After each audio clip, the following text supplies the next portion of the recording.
It's another beautiful sunny day. 2 in a row. We don't get those often. And it's not on the weekend. Fun.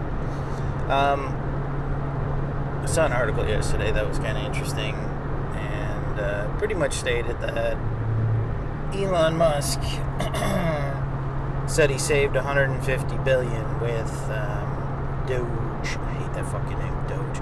Anyway, I wish they would just say Dodge, like the Doge. It's so annoying. Like, makes me feel like I'm pronouncing something wrong, and I do that all the time. So that's why I hate it. Anyway, Doge saved $150 billion, but by most estimates, Doge spent $145 billion on early forced retirements, lawsuits, broken contract disputes, payoffs, that sort of stuff. So, I think the final figure was he only saved 7.5% of his proposed $1 trillion before he's kind of run away to the private sector, which also is interesting because, here's the thing. Where's their conviction in this? Like, let's say, let's explore these paths. This is what philosophy is all about. Okay, Elon, you want to save the government money. That's your job, right? That's what he's supposed to be doing. Oh, but he's not an elected official. I forgot. What is he? He's doing this out of the goodness of heart. And now that his company is failing, he's got to run back to his company. Well, duh. That's why you become an elected official. You sell off your company or you hand it over to somebody else to not only make yourself, impartial. I don't even know if we understand that word anymore, but impartial. But also, maybe to protect yourself or you protect your company in that image, right? I mean, a smart man would have been like, well, look, if I have nothing to do with Tesla anymore, then Tesla doesn't suffer if things go wrong, which Tesla is suffering. So, yeah. I mean, where was his insight on that one? That everything was going to be awesome and hunky-dory? I mean, that's for just an aspect of, like, I'm going to do something, and people aren't going to like it. He obviously thought everybody was going to like it. He thought everybody was just going to, sit back and take it, I guess. Apparently, people haven't, because Tesla's profits are down 70%. It's enough for him to get the call back to be like, you got the boot. You got the boot, Elon. So there's that, like, if he was thinking of, like, truly helping, right? Now, if he was, let's say, going the evil opposite way and trying to crash the economy and they're trying to slash and burn. Well, they slashed and burned, but, I mean, they didn't slash and burn enough, did they? What I mean by that is, like, we're not totally crashed right now, so I don't know if you can say job well done on that one either, right? Maybe it's just a matter of time because, again, with the ports being empty and they don't fix this shit in a matter of a couple weeks, it's going to get, COVID level, empty shelves bad, dire circumstances. That's interesting. Empty shelves with no pandemic. I mean, during the pandemic, we kind of put up with it because everybody was like, yeah, well, I mean, empty shelves, but I don't want to die. Empty shelves now, but nothing else. Could be the part of that martial law thing that they want to declare, but I don't know.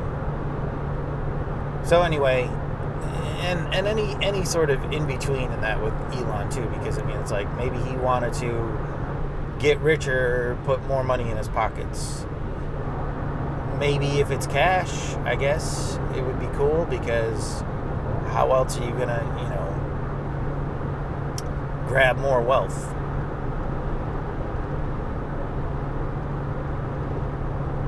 there's stock market manipulation. That's been happening, like, duh, obviously. But it's, to me, like, I look at those stock market, like, okay, cool. I get the stock market. I don't know if a lot of people understand the stock market, because sometimes it just seems like something that you just throw something at. Well, it's a stock market. It's worth $500 because that guy says he's going to pay $500. Well, that guy says he'll pay $700. Well, that guy says he'll pay $1 million. And that's how you get this perceived value of wealth. So when they say the stock market lost $1 trillion today, it's kind of fuzzy numbers in a way. It's the perception of what you'll pay, right? The perception of safety and having money, dumping money into something, growing that money.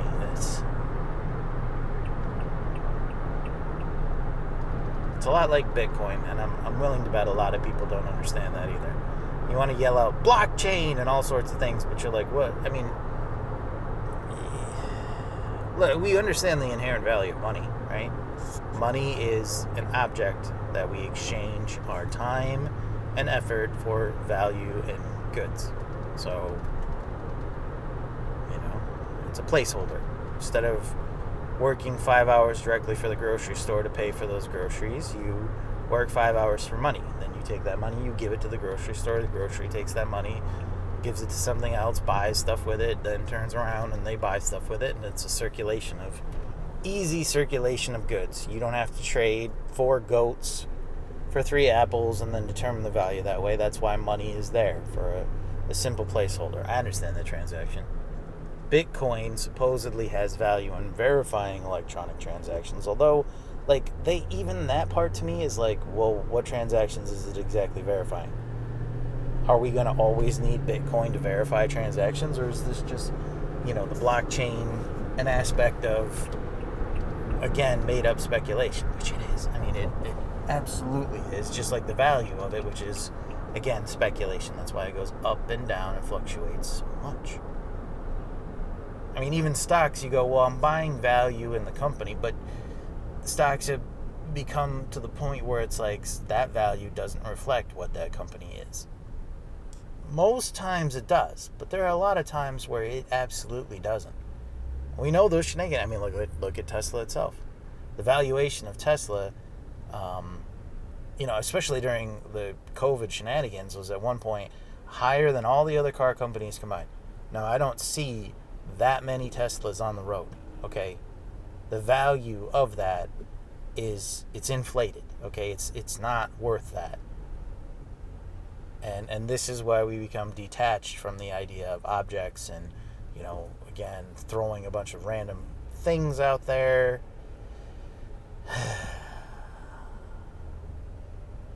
It's a game. It's a game, people. It's a game. It's not a scam, but it is a game. And the problem is when you untether the realities from that game, right? And we've seen this.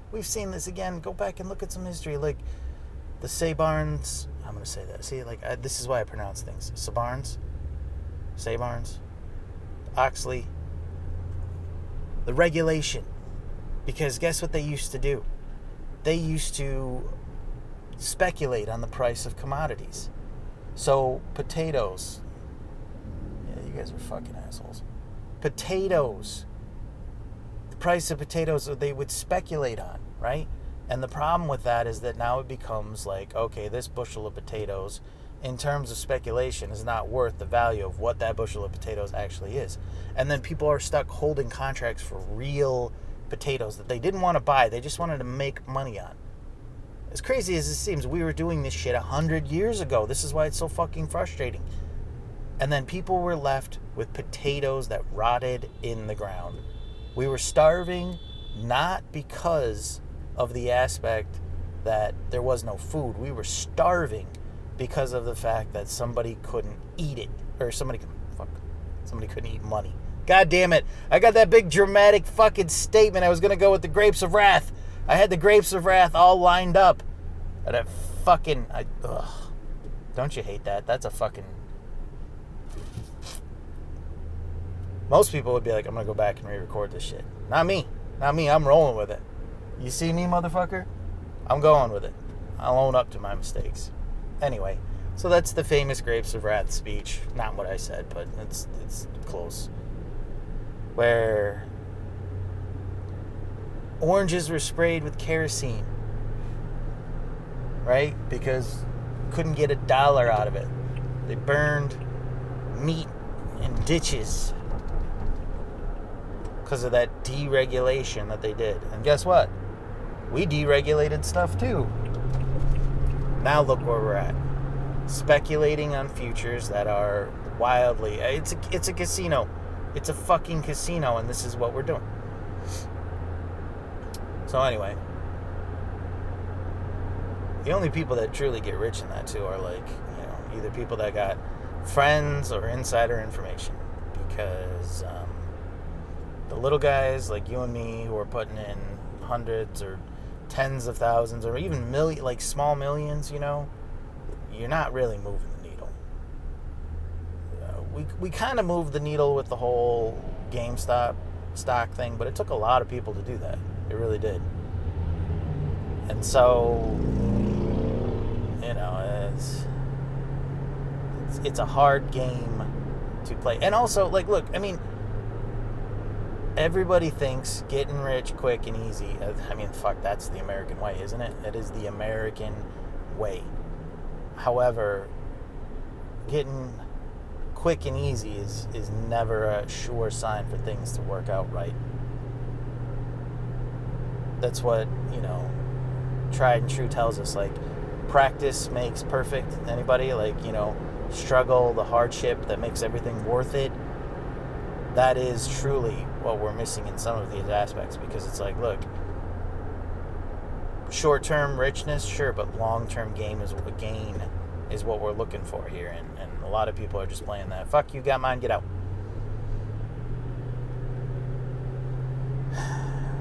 So yeah, what was I talking about again? I go on these rants and I forget myself sometimes. No. So yeah, Elon doesn't look like he saved the government much. Doesn't look like he saved much at all. So, good job on that one, man. I'm sure people are going to be like, those numbers are wrong. That's not what Fox News says. Okay, cool. Well, that's cool. We fired a bunch of people from government, emptied out a bunch of contracts. Our ports are fucking empty, and this is that long-term gain thing. When the fucking cows come home to the roosters to roost. There's actual term for that, by the way. When you mess up your metaphors, it's called a malaphor. Malefactor! Anyway, when the roosters come home to the cow, sheep, and... Oh, wait, roost. Chickens come home to roost. It's not going to look so good for us. It's not going to look so good. And by then, it's probably going to be too late. The slowness of which the courts and the systems are working, it's going to be too late. So, yeah. All right. Anyway, so, again, look, this is America. You got to protect yourself. Watch out for number one, man. Make sure you know how to change some oil. Change a carburetor, too. Sorry, I couldn't resist that joke. Study a little bit in electrical power. Understand some things. Go for a run. Keep yourself in shape, because you never know when you're going to need it. And look, even if you didn't, it makes you a better person. What good comes from you sitting on the couch 8 hours a day? Nothing. That's how you atrophy, right? That's how you get sore. That's how you wake up at 40 and go, I slept the wrong way, my back hurts. Stretch a little, okay? Do something. Pencil that time in. I'm out.